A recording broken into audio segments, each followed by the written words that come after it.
এই জন্য মোহতারাম হাজিরিন, এই একাধিক বিবাহ সবাই নিয়াত করবেন না। ভাই আপনার সামর্থ্য নাই, তো দেখেন একাধিক বিবাহ করলে যদি কারো এই ইয়াকিন থাকে যে আমি বিবাহ করার মাধ্যমে আমার বরকত হবে, যেটা আমার হয়েছে, কারণ সবার তো আর একরকম না হালত, কারণ আপনি এই নিয়াত করে পরে ইমান হারাই যাবে।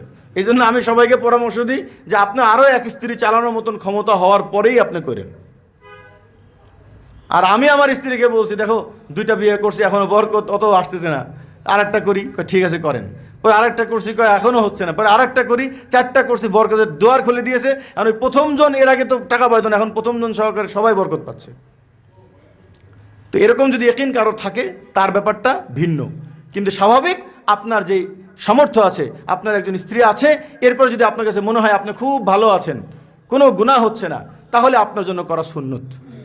তাহলে আপনার জন্য করা কি সুন্নত। আপনি একজন নারীর যদি হেফাজতের নিয়াতে করেন, মানে আপনার কোনো সমস্যা নাই, আপনার সামর্থ্য আছে কিন্তু গুনাহ হয় না, শুধুমাত্র যদি আপনি একজন নারীর দায়িত্ব নেওয়ার জন্য, একজন অসহায়ের পাশে দাঁড়ানোর জন্য বিয়ে করেন, তাহলে এটা আপনার জন্য কি হবে?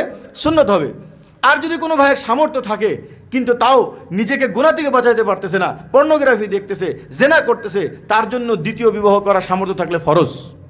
অনেকে বলেন না কোনটা সুন্নত কোনটা ফরজ, আজকে ব্যাপারটা খুব বলি, বুঝতে পারছেন? আর মুবাহ যার সামর্থ্য নাই, সে যদি মনে করে যে এটা করে আল্লাহ ইয়াকুনু ফুকারা ইউগনিহুমুল্লাহু মিন ফাজলি, যে করলে আল্লাহ বড় লোক হবে, এই চান্স মারে যদি কেউ করে, তার জন্য মুবাহ হবে, সমস্যা, তারও না জায়েজ না। কিন্তু এটা আমি কসম করে বলতে পারি যে বাংলাদেশে কোনো দিন কোনো ভাই বিবাহ করে অভাবী হয় না, চাই সেটা 1 বিয়ে হোক বা সেটা 4 বিয়ে হোক। কিন্তু যারা 4টা বিবাহ করেছেন তাদের একটা হিস্ট্রিতে আপনারা শুনেন, কেউ বিধবাকে বিয়ে করে, কেউ ডিভোর্সিকে বিবাহ করে, কেউ গরিবের মেয়েকে বিয়ে করে, কেউ এতিমকে বিবাহ করে, কেউ আবার তার অনেক সুন্দর মেয়েও পায়, কেউ কালো মেয়েও পায়। এটা তাহলে তাকদীরের ব্যাপার। মোহতারাম হাজিরিন, এই জন্য একাধিক বিবাহ করা এটা দায়িত্বশীল পুরুষের কাজ, এটা একজন নারীর দায়িত্ব নেওয়া। কিন্তু এটাকে তাগুত এবং তারা কি করে, এটাকে লুচ্চামি বলে প্রচার করে ফেলছে। এটা লুচ্চামি একটা জিনিস, এর ভাই বিয়ে করা লুচ্চামি। এখন যখন আল্লাহর হালাল বিধানকে লুচ্চামি বলে ফেলছে, এখন এই পুরুষগুলো ওই সামাজিক লুচ্চামি থেকে বাঁচাইতে যায় খাঁটি লুচ্চা হয়। সামাজিক লুচ্চা না হতে যায় কি হয়? খাঁটি লুচ্চা হয়। আর আমরা বলবো সামাজিক লুচ্চা হলেও সমস্যা নাই, আমি গোপনে লুচ্চা হতে পারবো না। বুঝতে পারছেন?